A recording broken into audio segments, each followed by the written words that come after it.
High, good morning সবাইকে।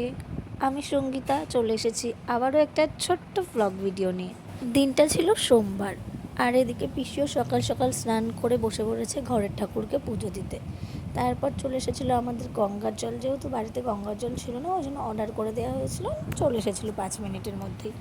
দেন এখানে আমরাও রেডি হয়ে নিয়েছি স্নান করে পুজো দিতে যাওয়ার জন্য। যেহেতু 16 সোমবারটা অঙ্কিতা করে, তো ও করছে দেখেই আমরা সবাই করলাম।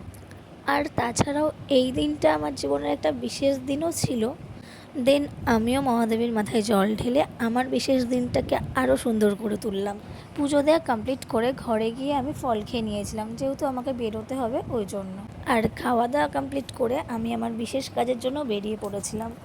দেন কাজ কমপ্লিট করে আমি আবার চলে গেছিলাম দক্ষিণেশ্বর মন্দিরে। আর পিসিদের আসার কথা ছিল বাড়ি থেকে, যেহেতু পিসিরা বাড়ি থেকে আসবে ওই জন্য আমি ব্রিজের ওপর থেকে ডালা কিনে মন্দিরের পেছনে পিসিদের জন্য ওয়েট করছিলাম। দেন পিসিরা আসার পর আমরা মন্দিরের ভেতরে গিয়ে পুজো দিলাম, সন্ধ্যা আরতি দেখলাম। মন্দিরের ভেতরে ফোন ক্যামেরা অ্যালাউ নেই, কোনো বড় ব্যাগ কোনো কিছুই অ্যালাউ নেই, ওই জন্য তোমাদেরকে কিছুই দেখাতে পারিনি। আর এটা ছিল রাত্রেবেলা দক্ষিণেশ্বর। এখন তো লাইটগুলো অফ করে দিয়েছে, যখন লাইটগুলো জ্বলছিল তখন আরও সুন্দর লাগছিল দেখতে। যেহেতু মন্দির 8টার মধ্যে বন্ধ হয়ে যায়, ওই জন্য সব লাইটগুলো অফ করে দিয়েছিল, আর অন্ধকার হয়ে গেছে, এখন অতটা বোঝা যাচ্ছে না। তারপর পুজো কমপ্লিট করে এখানে আমরা বেরিয়ে পড়েছি বাড়ি যাওয়ার জন্য। অনেকটা টায়ার্ড, তো আজকের মতো টাটা, বাই।